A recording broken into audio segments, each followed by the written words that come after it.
ও মা শোনো না। হ্যাঁ বলছি সকালে কি রান্না করেছো? খেতে দাও, খুব খিদে পেয়েছে। কালকে রাতের আমডাল রয়েছে, একটু মুড়ি দিয়ে খেয়ে নে যা। হ্যাঁ আমডাল দিয়ে মুড়ি খাবো সকাল সকাল? আরে খা রে, আমডাল দিয়ে একটু মুড়ি খা, পেটটা ঠান্ডা থাকবে এই গরমে। খা। ধ্যাৎ, ডাল করেছে ধ্যাৎ। ও মা খুব খিদে পেয়েছে, খেতে দাও, সকালে কিচ্ছু খাইনি। আচ্ছা ঠিক আছে চ খেতে বস, আমি তোকে খেতে দিচ্ছি চ। আচ্ছা মা দুপুরে তুমি কি রান্না করেছো? গরম গরম ভাত, আলু সেদ্ধ আর টক ডাল আম দিয়ে।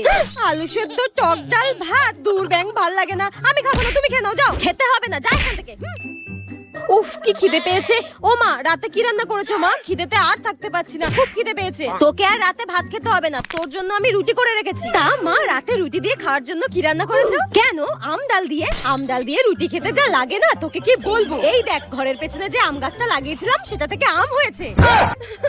আমি কি ভাবছি জানিস তো, এই বছর আমার আমি পাকতে দেবো না, আম পেরে পেরে সব আম ডাল বানিয়ে দেবো। আবার আম ডাল।